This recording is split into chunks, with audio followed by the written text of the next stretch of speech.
ॐ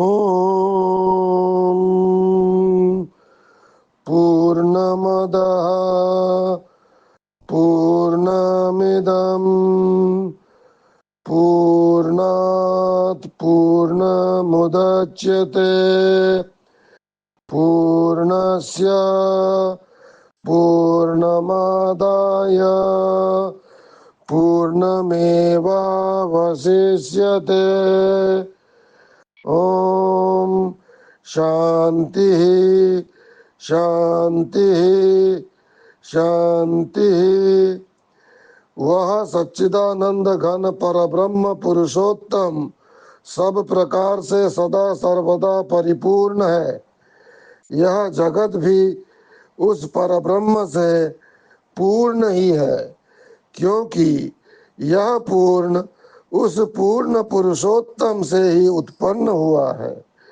इस प्रकार परब्रह्म की पूर्णता से जगत पूर्ण होने पर भी परब्रह्म परिपूर्ण है। उस पूर्ण में से पूर्ण को निकाल लेने पर भी वह पूर्ण ही बचा रहता है, अर्थात यह सब एक ब्रह्म ही है। केनोपनिषद मंत्र 2.5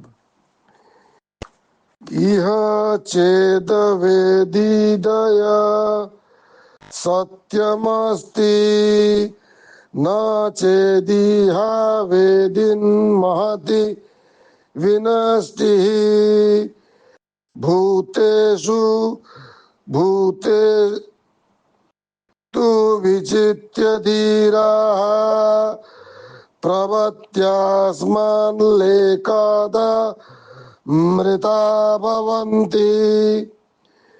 मानव जीवन अत्यंत दुर्लभ है।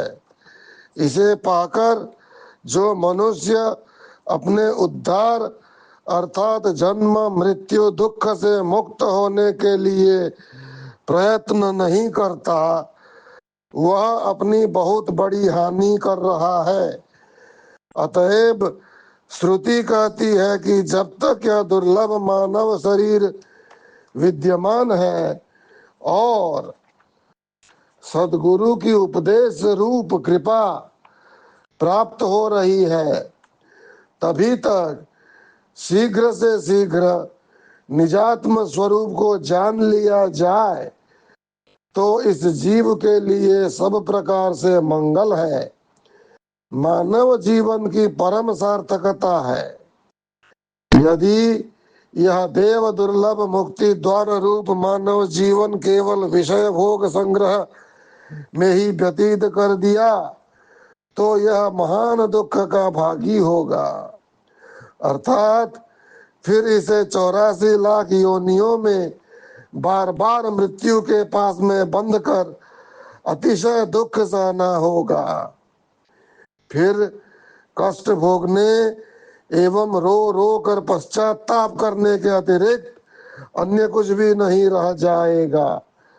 संसार के दैविक दैहिक तथा भौतिक त्रितापों से बचने का यह मानव जीवन ही एकमात्र साधन है। इस जीवन के अतिरिक्त सभी योनियां केवल अपने शुभाशुभ कर्मों के भोगने के लिए ही होती हैं। पशु पक्षी कीट पतंग देव यक्ष किन्नर प्रेत गंधर्व आदि योनियों में अपने दुखों से छूटने का साधन नहीं हो पाता। मनुष्य की बुद्धिमत्ता इस बात में है कि प्रत्येक श्वास को अंतिम जान वह इस जीवन का अपने उद्धारार्थ शीघ्र उपयोग कर ले। कैसे? श्वास श्वास में नाम सुमिर वृथा श्वास मत खोए, न जाने इस श्वास का फिर आवन होए न होए।